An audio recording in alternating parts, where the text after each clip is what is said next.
Ahora bien, ¿deberíamos seguir pecando para que Dios nos muestre más y más su gracia maravillosa? Por supuesto que no. Nosotros hemos muerto al pecado. Entonces, ¿cómo es posible que sigamos viviendo en pecado? ¿O acaso olvidaron que cuando fuimos unidos a Cristo Jesús en el bautismo, nos unimos a Él en su muerte? Pues hemos muerto y fuimos sepultados con Cristo mediante el bautismo. Y tal como Cristo fue levantado de los muertos por el poder glorioso del Padre, ahora nosotros también podemos vivir una vida nueva. Dado que fuimos unidos a Él en su muerte, también seremos resucitados como Él. Sabemos que nuestro antiguo ser pecaminoso fue crucificado con Cristo para que el pecado perdiera su poder en nuestra vida. Ya no somos esclavos del pecado, pues cuando morimos con Cristo, fuimos liberados del poder del pecado. Y dado que morimos con Cristo, sabemos que también viviremos con Él. Estamos seguros de eso, porque Cristo fue levantado de los muertos y nunca más volverá a morir. La muerte ya no tiene ningún poder sobre Él. Cuando Él murió, murió una sola vez, a fin de quebrar el poder del pecado. Pero ahora que Él vive, vive para la gloria de Dios. Así también ustedes deberían considerarse muertos al poder del pecado y vivos para Dios por medio de Cristo Jesús. No permitan que el pecado controle la manera en que viven. No caigan ante los deseos pecaminosos. No dejen que ninguna parte de su cuerpo se convierta en un instrumento del mal para servir al pecado.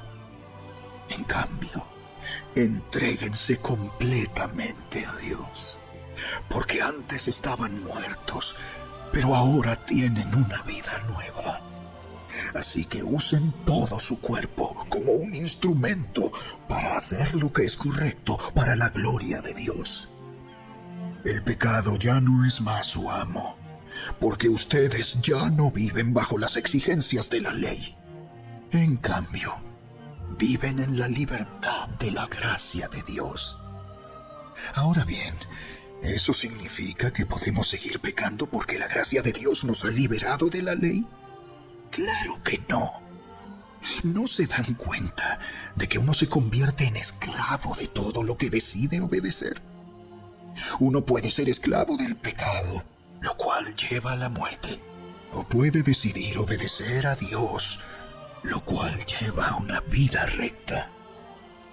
Antes ustedes eran esclavos del pecado, pero gracias a Dios, ahora obedecen de todo corazón la enseñanza que les hemos dado. Ahora son libres de la esclavitud del pecado y se han hecho esclavos de la vida recta. Uso la ilustración de la esclavitud para ayudarlos a entender todo esto, porque la naturaleza humana de ustedes es débil. En el pasado se dejaron esclavizar por la impureza y el desenfreno, lo cual los hundió aún más en el pecado. Ahora deben entregarse como esclavos a la vida recta para llegar a ser santos. Cuando eran esclavos del pecado, estaban libres de la obligación de hacer lo correcto. ¿Y cuál fue la consecuencia? Que ahora están avergonzados de las cosas que solían hacer, cosas que terminan en la condenación eterna. Pero ahora quedaron libres del poder del pecado y se han hecho esclavos de Dios. Ahora hacen las cosas que llevan a la santidad y que dan como resultado la vida eterna. Pues la paga que deja el pecado es la muerte, pero el regalo que Dios da es la vida eterna por medio de Cristo Jesús, nuestro Señor.